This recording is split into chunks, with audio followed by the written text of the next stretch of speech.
I'm still playing around to try to get comfortable.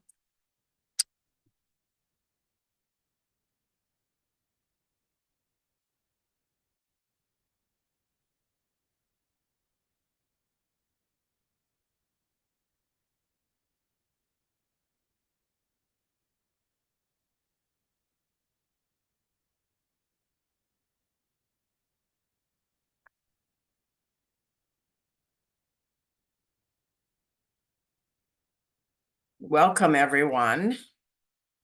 So exciting to be here.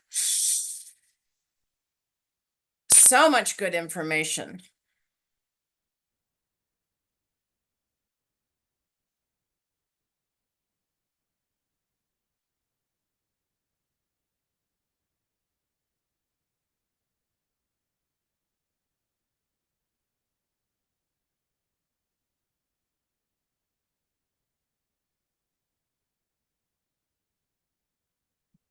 I'm not sure what other people are seeing, but I'm not seeing the text on your PowerPoint. There's like a box on top of it.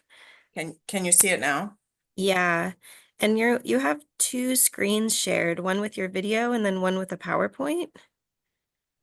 My video. You mean, Yeah. okay, hold on. Let me stop share and get all the way out I'm because not sure what's going on there. I don't either. Yesterday I had such a nightmare just trying to get into one of the sessions. So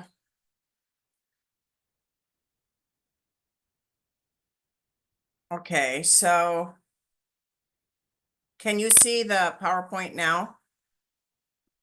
No, we just see your video. At least Okay. I do. Okay, hold on. Let's go. Oh my goodness. Not today. Please, not today. How about this? In other presentations on the mobile app, I've seen both the presenter and the video or the shared screen. So Mhm. now we're seeing your screen. Actually, yeah, we're seeing the PowerPoint That's fine. If interface somebody, on the screen. yeah. At the end, I guess we can go back and get questions. Things are not popping up as they should. But good morning, everyone. How we doing? Are you getting a lot of good ideas to share and to bring forth to your colleagues?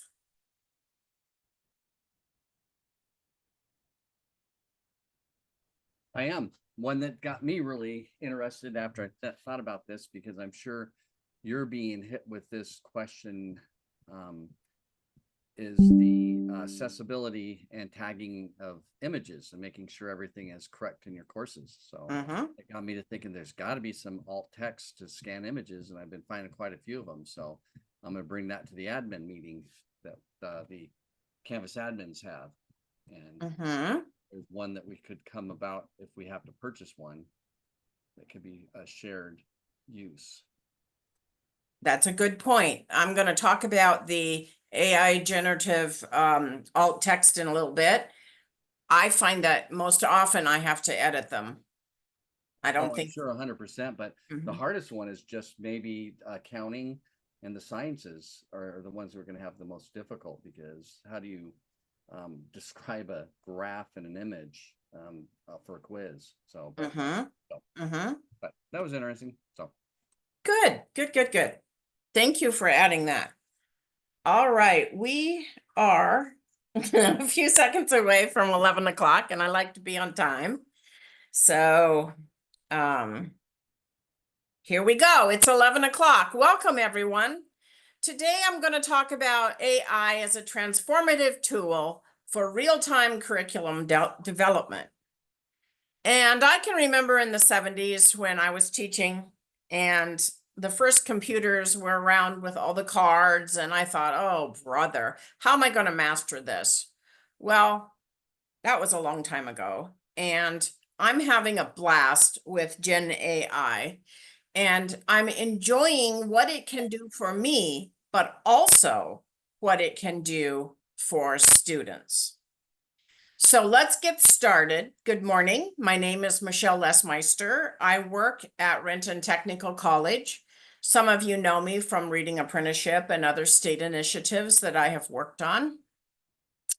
I am here as a faculty member for College and Career Pathways. And this last year, I participated in an AI community of practice as well as a Reading Apprenticeship community practice. And I just think that there's so much happening now that we really need to keep our focus and keep doing what we know is good work for our students. Today, I'm going to talk about Citilabs. And Citilabs is an application that we can use in Canvas to help reduce reader fatigue and online learning frustrations. I'm going to showcase the power of H5P to create curriculum. I'm also going to show how Lumen 5 can develop videos quickly. Suno will be shown. It's a tool for that I use for myself to help teach content as well as allow students to make some of their deliverables through Suno lyrics and songs. And some other fun tools, and I want to save time for questions and comments. I want us to think about how are instilled biases limiting what we do in the classroom. What is it that we say, well, we can't do that because, or we have to do this because? Can we break free of our old ways of thinking about what and how students are helped? I honestly believe that the tools, the generative AI tools, can really help us do that. And if we're thoughtful about why we're doing what we're doing, we can solve the challenge of ethical use of AI, and we can help our students learn something that they're going to need for their future and their future careers, as well as in programs. And we really need to not get too hung up, in my opinion, my personal opinion, on the cheating aspect, but rather what I have done is try to design assignments that are scaffold, step by step.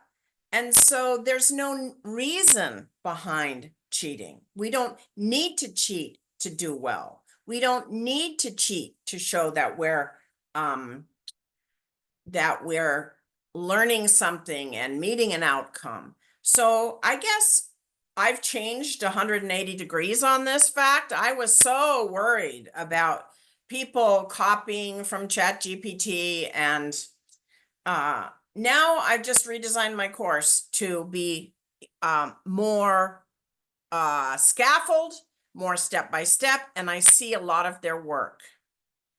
I want to mention something that has really become one of the motivating factors of my work. And this is the issues of pandemic brain. Typically, if we reported some of the behaviors that we're seeing post-pandemic, historically, we called those students in trouble. That's a student in trouble. But realistically, our classrooms are full of students who display inconsistent decision-making.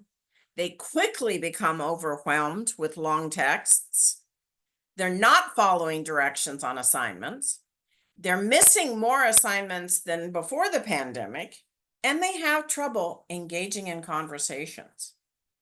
Now, I'm not really that big into excuse making for them, but I think as a class designer and someone who's putting work online and in the classroom, that I can do a lot to help with the issues of pandemic brain. So let's talk about some of these items.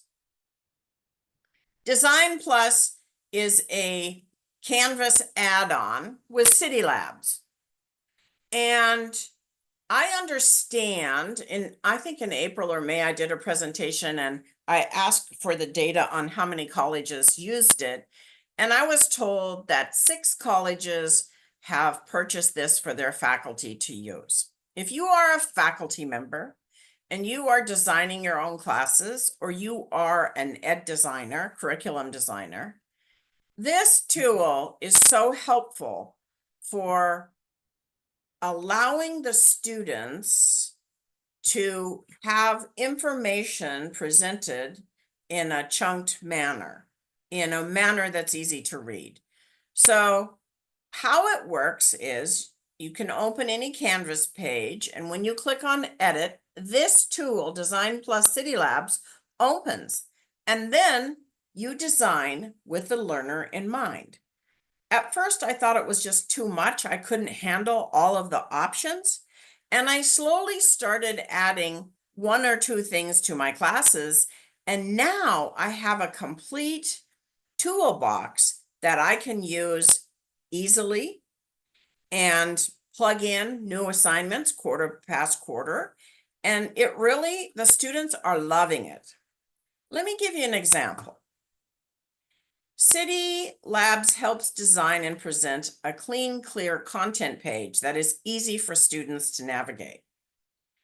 On the left of this slide was my home page from spring 2004. After taking many courses in accessibility in UDL, and the UDL today is different from the UDL 15 years ago, the training and accessibility, I decided that all of these things that I have been encouraged by my administration to add on my homepage, it's nonsense. The students don't read it.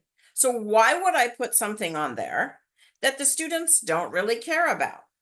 So for this fall, I have designed this page with click boxes, very simple, very clean, and I'm going to tally and find out what percentage of my students are actually using these yellow buttons to go get information. Because, in all honesty, other details about the course can be provided in the detailed syllabus. It doesn't need to be on the home page. And these things in the boxes can be edited and updated. Like I can add a box for current events. I can add a box for job fairs, things like that. And so I've really simplified what I'm putting out there, because post-pandemic, pandemic brain influences whether or not a student feels he or she or they can access a page. And too much information isn't going to be read. Helping students navigate with Citilabs accordion is awesome. It provides step-by-step organization. It guides what to do first, second, and third. It helps students work in chunks of assignments without getting lost. And it helps chunk text for better recall. Let me show you. So this is a discussion post. And if you look on the left print screen, you see that this is in the tilt format. And the accordion here has first watch the video, discussion 1, and discussion 2. My students have reported back to me that they are so happy to see the accordions with the drop downs, because they know exactly what to do and in what order. So I have these on all my assignments, because students are able to track and do step by step. And when they come back in, they can see, oh, I need to do discussion part 2. The other thing that I have placed is this track progress bar to help students self-manage their workload.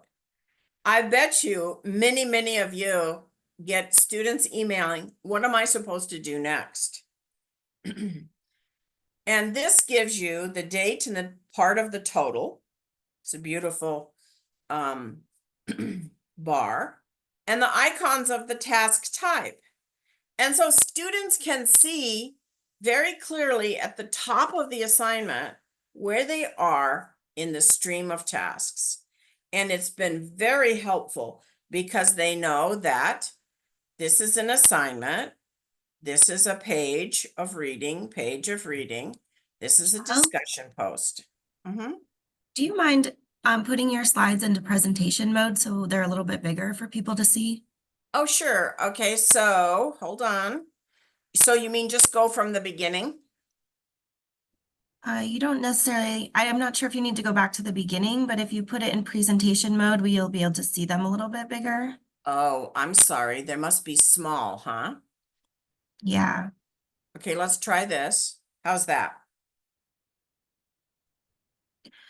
That's Maybe if better. you just share one screen rather than two screens. I don't see two screens. I only see one screen. Yeah, we see two screens. That's Okay, why it's so let also me very small. Oh my goodness. Okay. Now I just see your face. Hi. Okay, so let's try to get rid of the two screens. Let's try to get rid of the second share because I can't see that. Okay, this is upsetting. Let's see if I can just go here. Okay, hold on. It's actually not two screens, but it's your camera's on. How So is it's this you. now? It's you. Right, yeah, just turn your camera view off. Okay.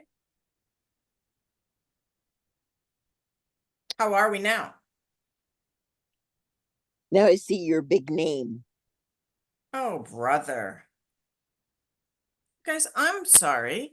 Okay, let me go back in because on my screen, I have this slide about tracking progress. Let me try to escape and see why this is not working. At the That might be bottom of the- shares, at the bottom of share screen, it says, hold control to select two desktops. So maybe you accidentally held control and it selected two desktops in the beginning. Where does it say that? I Share. can probably help. This is Kevin from Seattle College. Okay.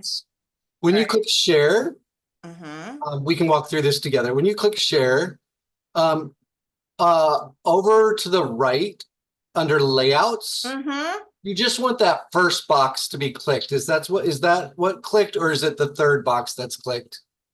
It was the fourth box. So now, Fourth box. So yeah, your first box, and that should do it just fine. You did it. Great job. yay. Okay. So I accidentally got on that. So now is this large enough for you to see? Much better. Thank you. Okay. So this track progress is really helpful for students. And so when I get a question, I go back into their Canvas and I circle this and email it to them and then explain to them how these icons work. It's all about digital literacy for me. And so I understand the question. I understand them feeling overwhelmed, especially if they're a little bit late, but it's okay. We can work through this and they can learn technology at the same time they're learning other things. I would like to talk about my next slide, which is about the quick checks in Citilabs.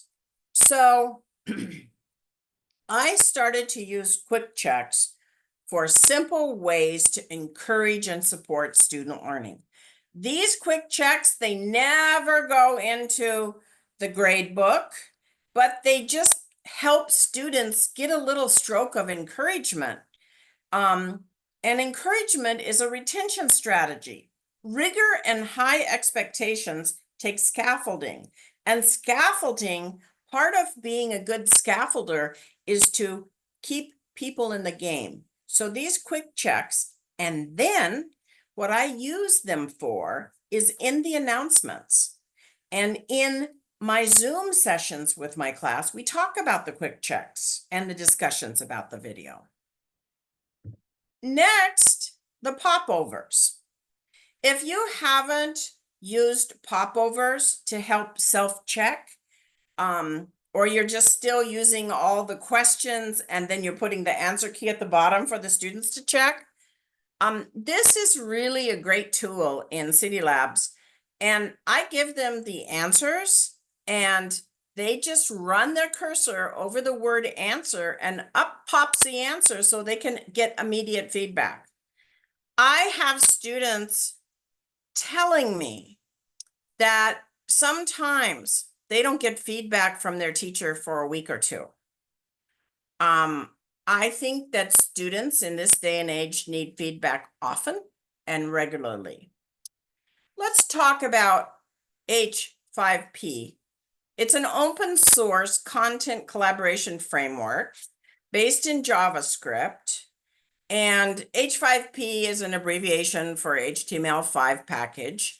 It's very easy to use, and there are two types. There's a subscription and there's a free version.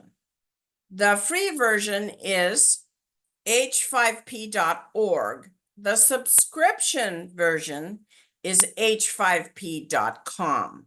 And our college last year purchased h5p.com for all faculty. And I want to show you why we did a quick pilot and then we asked the college to pay for it.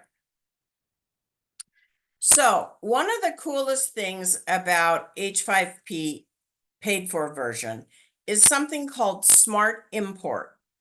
You can take any file, audio, video, text document, and you can upload that file.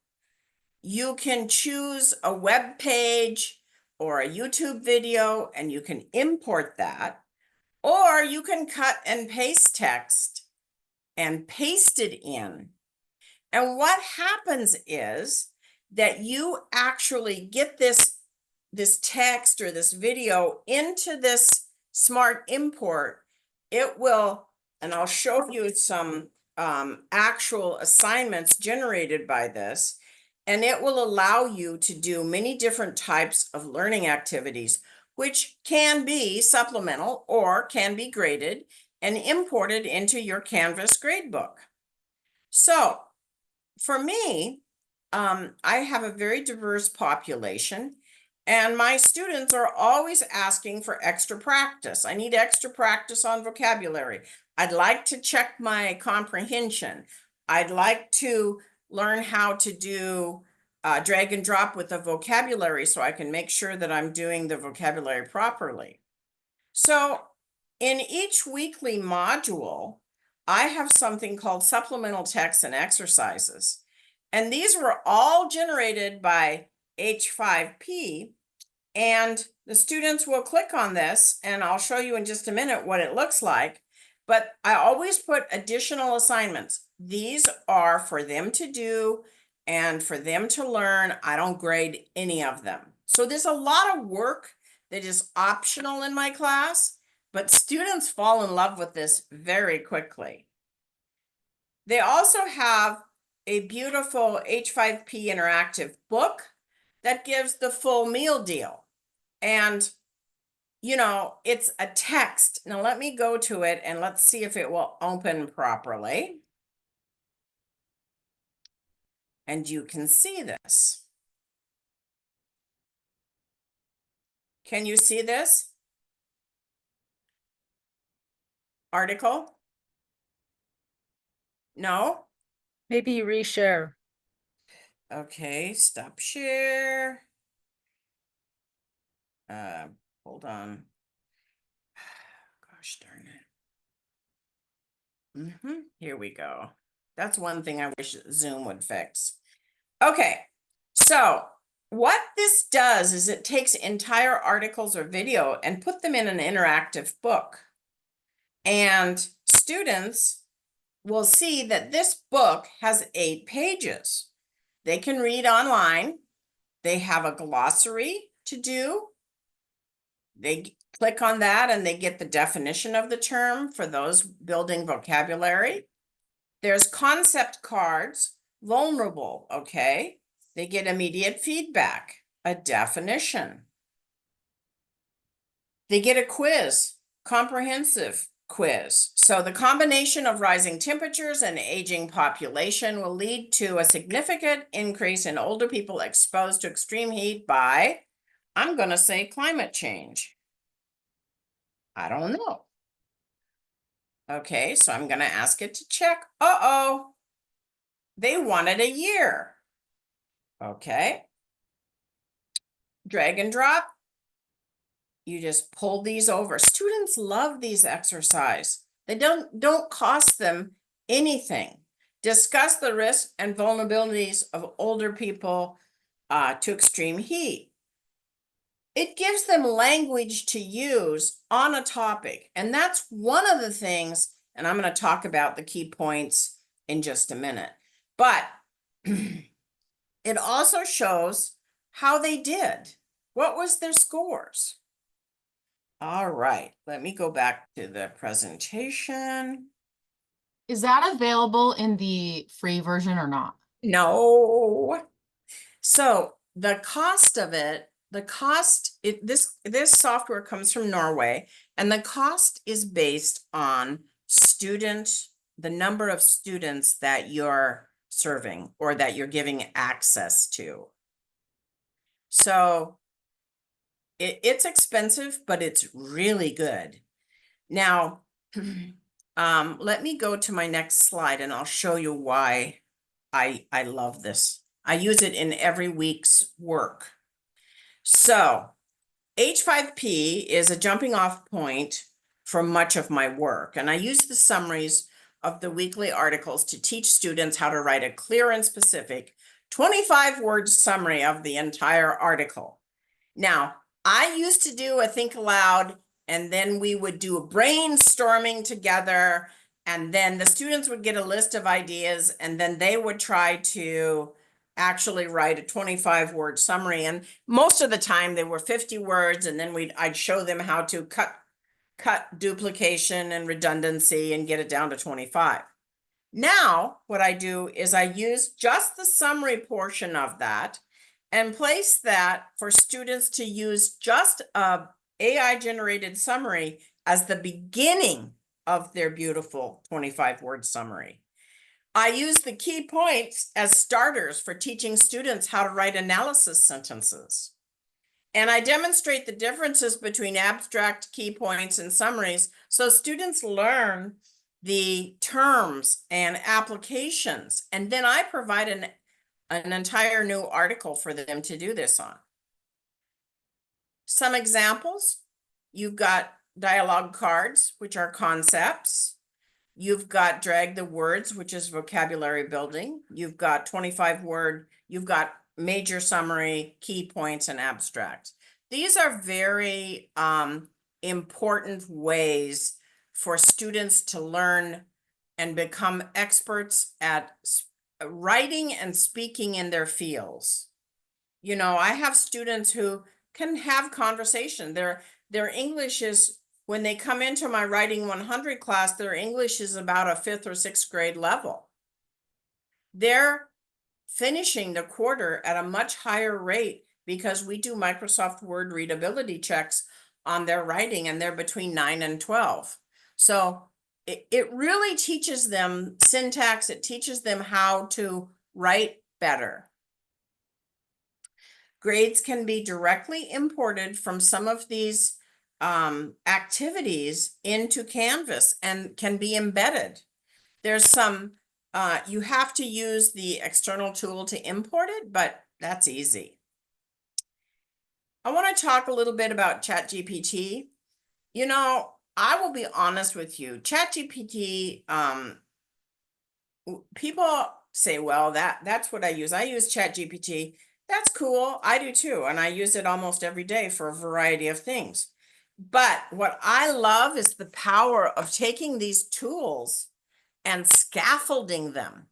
This is an example of a video that I put together.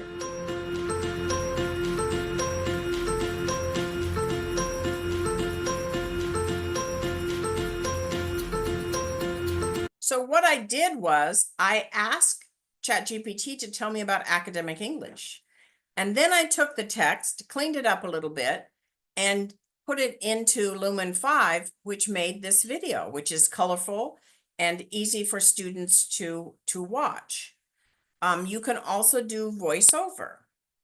And I just think when we spend time to create different ways of learning, it's really multimodal and it's really helpful for students to learn how to do this. Lumen 5 is free. You get so so many videos a month or something. And, you know, we're all getting better and better at writing prompts. And for me, I don't need to have a voiceover on my video. I'm happy just to have the text in a video with some background music for my students to think about, and then we can talk about it in class like the flipped classroom. Yesterday, a couple people talked about Suno. Suno AI is a music generator platform that uses AI to create songs. So users can create full songs, including both vocal and instrumental elements, from simple text prompts. You log on, you get a free account, and you're allowed to create 5 songs a day. A good friend of mine from work, Fatih, he showed me this, and we did a tech fair at our college, and we just played our H5P song over and over, and people just loved it. I asked students to introduce themselves through a song or explain a concept that they're learning with song lyrics. And I think it's important that we understand that we have to update how we're working with students. I have almost all my grammar structures in songs. I have this, let me see if I can get this to play. This is about word power.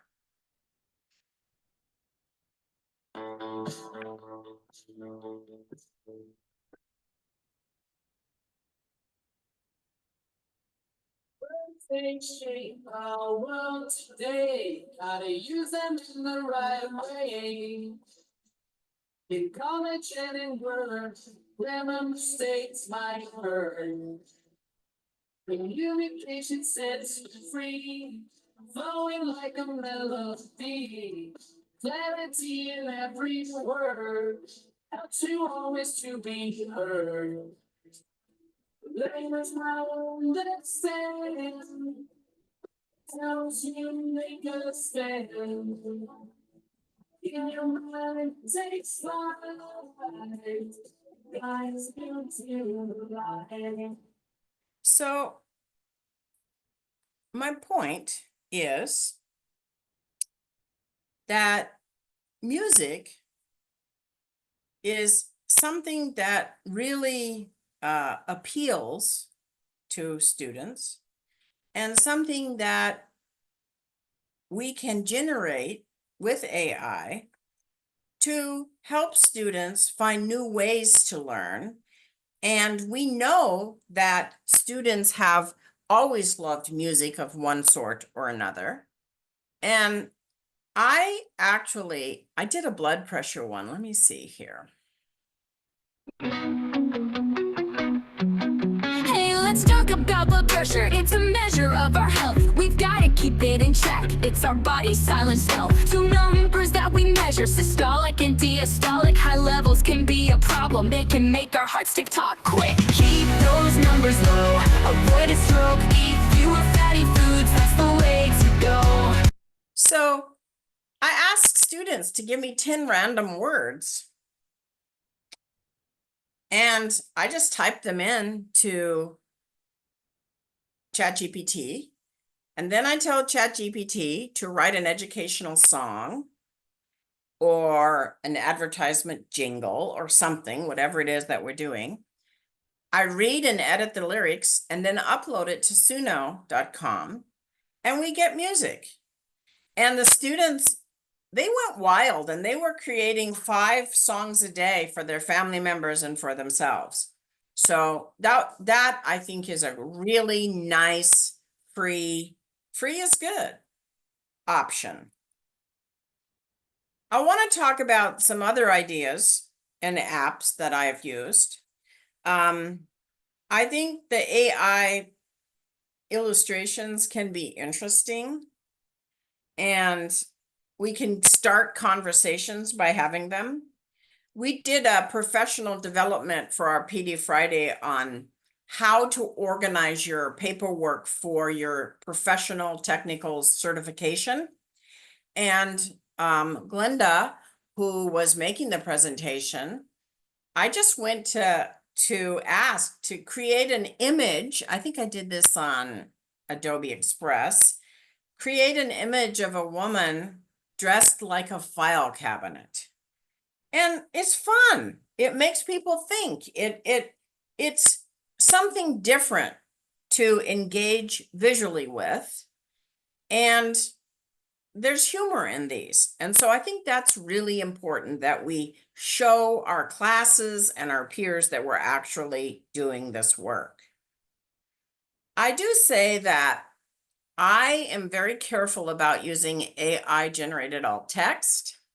I allow AI to generate alt text, and then almost always I personalize it. So I had these images in something, I was just monkeying around, and the AI said a cartoon of a person and a cat. No, this is a cartoon of Michele and her cat Pumpkin. And so I took my Bitmoji and made sure that it was personalized. And my other cat's name is Salt and Pepper. And I fixed the alt text. And now when you fix the alt text and you see it, you have to check a box for approval that the alt text is fine, that you've approved the alt text. I think that is an excellent addition to accessibility tools. I have my students copy and paste illustrations, and I insist that they learn how to do alt text callouts for their beautiful images. I think it's very important. And we can teach these text skills side by side with writing skills or presentation skills. I want to introduce you to mylens.ai. When you first see this is the home page when you go in. I mean, it's so simple. It's beautiful. One visual, many insights. And I have started to use this to take my ideas and generate graphics. I was thinking, okay, who at my college is going to say, well, I can't use that. It has nothing to do with me. I use recipes. I use videos. Okay. So I started thinking about leavening agents in baking. And I just put, what are leavening agents in baking? And I got this beautiful, beautiful graphic of yeast and baking soda and beer, baking powder, eggs, and buttermilk. And then there's explanation about how it works. It's so gorgeous. And then I said, okay, so give me some tips on baking powder. Look at that. We have single acting baking powder, double acting, aluminum free, single acting, and double acting. And it tells you about the timing and things. So we can create images and have students write about them. Like, for example, compare and contrast yeast as a leavening agent with buttermilk. I just think that it's fantastic. Another tool I'd like to introduce you to is hyperquiz.io. This is a really awesome tool because you can take any YouTube content, download it into this very simple, paste a YouTube link here, and choose your questions fast. You can edit them. You can make them as beautiful as you want them to be. Saves you time. And it also can allow you to do quick checks on videos to make sure that your students have watched them. You don't have to put them in a grade book. So the other thing that's fun is to take the quizzes, put them in a Canvas shell, have a popover answer at the bottom, and you can see this was on the video of sustainability. Here's the questions and here's the answer. When you pop over this, you get the answer. And then for the students' actual work, they have to write their own definition of sustainability. And I read them very carefully to see, are they theirs authentically, or is it somebody else's ideas? And then respond to a peer's definition. And my final app that I want to share with you is pictochart.com. Pictochart makes gorgeous posters and infographics. You know how you can go to dailyinfographics.com and you can get something, but you have to copy and paste it and it never comes out right? This Pictochart is excellent. Look at these two posters. You know, so the first poster is from a template that I found under their templates. I thought, okay, I'm working with new teachers, somebody in tenure. How can I talk about scaffolding? So this little poster, I could email them. I made a couple edits and there it is. It's ready to go. It's bright. It's easy to read. It's there. And then I asked Pictochart, I said, hey, can you give me a timeline of COVID-19's history? And it created this beautiful poster with the timeline circling around with the dates, the vaccine development, and all the way through and then down to the impact. Graphics like this are so helpful to learning and visually imprinting culture for our students.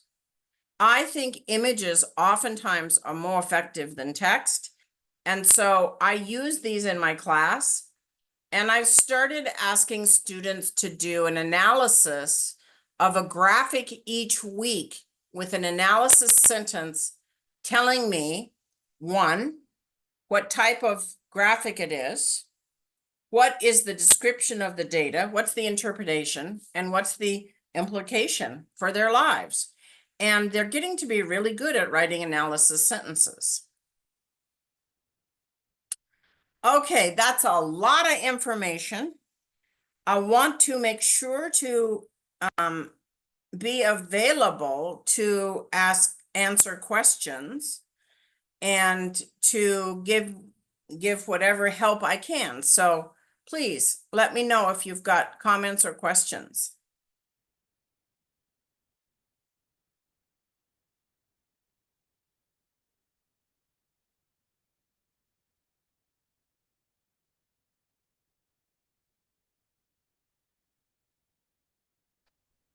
Michele, thank you so much for your presentation. I really enjoyed it. I was wondering if you have been able to review other video making platforms, and like if so, because I haven't had time to do that, but if so, what was it that you really liked about like Lumen 5 as opposed to others? Yeah, I typically do Zoom videos and upload them in Panopto. Because I'm used to doing them. I just really prefer Zoom over Lumen, but Lumen is great for the direct text to video, and it puts in all the pictures. You can choose pictures. It just pulls it together quickly. That video on academic English, I did in less than 3 minutes. So Zoom is my preference, uploaded to Panopto. Students are used to it. I try to do things that students are used to so that it's a known commodity. Thank you. Does that answer your question? Yes, thank you very much. Mm-hmm. I had a question. Yes, Jaya.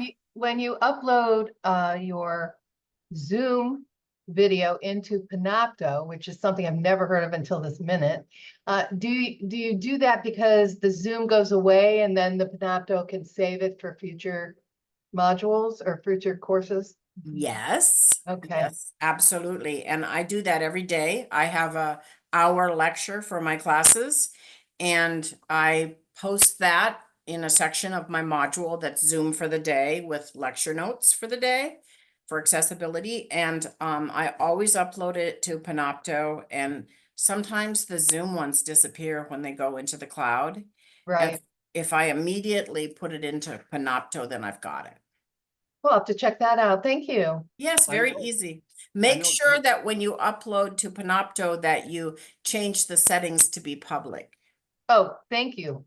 Making note. Thank you. I know at Columbia Basin, we have it set up to where if you create your Zoom link within your course, it automatically copies into Panopto.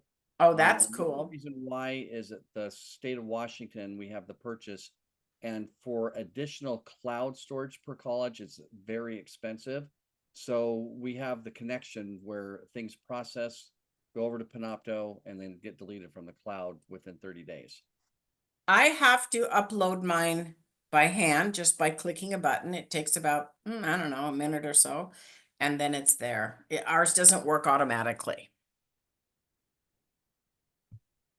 Interesting. Thank you for sharing that. That's awesome. Other questions? I have to tell you, I'm so excited about Gen AI in my classroom. And I'm excited what it helps me do as an instructor. I don't want to worry about the politics of it or about the other things. I want to see how I can push the boundaries of creating information for my students that is alive, that looks good, that engages them, that teaches them content. And so I'm really engaged in learning new tools. Now, there are some new tools that are a pain. If I get frustrated, usually I don't spend much time on them.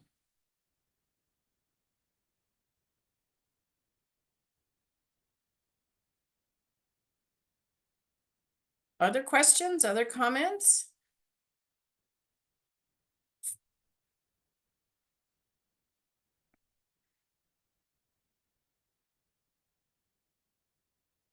Do you teach a full course just on using this in your English classroom? I teach English 100, which is, of course, the one level below English 101. And my classroom has all of these things incorporated in it. And I ask my students to learn and use technology. And then I teach one face-to-face class where they have assignments to go, like use Suno in the computer lab and such. So yes, I incorporate all of these things. What I'm asking is if you teach a methods course for teachers that is about incorporating this into your classroom. No, not at this time. We at Renton have some iPads, which are instructional mentorees. We teach the faculty on our campus how to do it. I will give you a little tickler. I'm meeting with the state to talk about reading apprenticeship conference for next spring. And I think we should incorporate our RA and AI together, because that's something West Ed hasn't done yet. And I think that there are tools that we can use to help our students with literacy in colleges and help them be better readers. Thank you. Thank you. Thank you, Diane. I think just it's a lot. Those of you who have been involved in pulling together conferences know how much energy it takes. And I always like to have fun when we do a conference, you know. So we're taking ideas. I'm going to talk to see if it's possible. Do you have an issue with Suno requiring people to be 18? No. I don't ask students how old they are.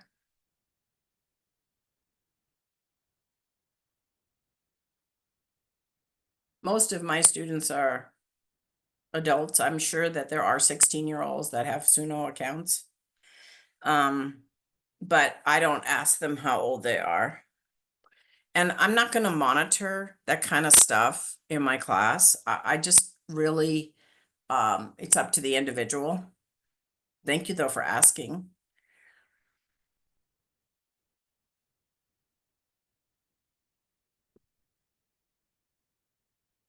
Glenda.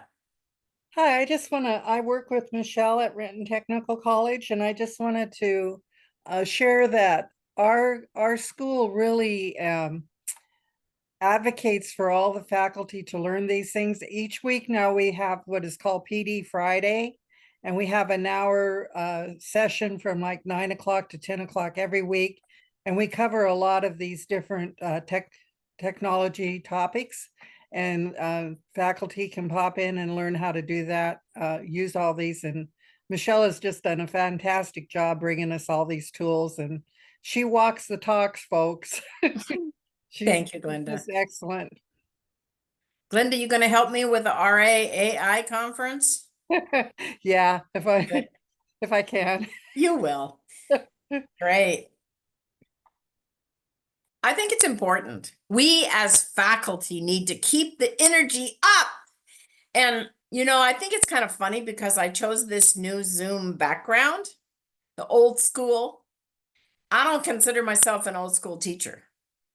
I consider myself like somebody who's interested in technology, interested in walking the walk with AI and being an everyday learner. And AI is just changing so quickly that we're going to have more tools, guys. And we're going to choose the ones that work the best. And those will be the ones that survive. Other comments or questions? Anybody who, what is your approach to dealing with AI generated assignments or cheating? Yes, I used to spend a lot of time trying to use AI checkers and trying to check and then downloading the PDF where the information was found and that the student didn't have a citation. And I will tell you that that was a big waste of my time. What I do is I have students do so many assignments every week, so many tiny writing assignments that go together to make a final deliverable at the end of the week or in 2 weeks, that I don't have to worry about AI generation.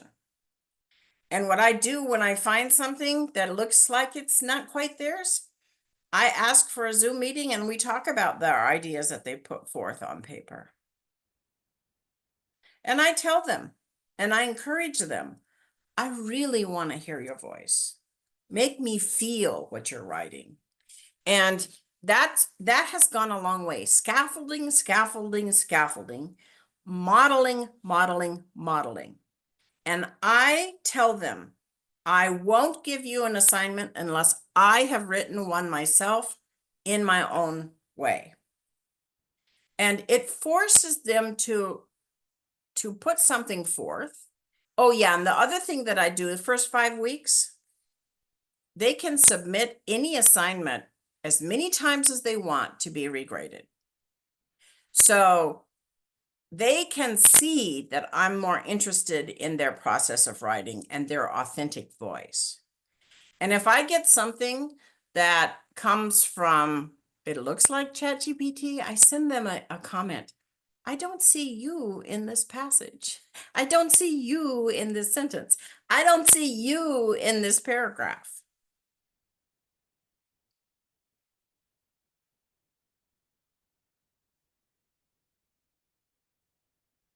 Okay. All right, guys. I've been told it's time to go. Email me if you need to ask additional questions. And thank you so much for coming today. I've loved it. It's awesome. Thanks a lot. Thank you so much, Michelle. This was wonderful. Great.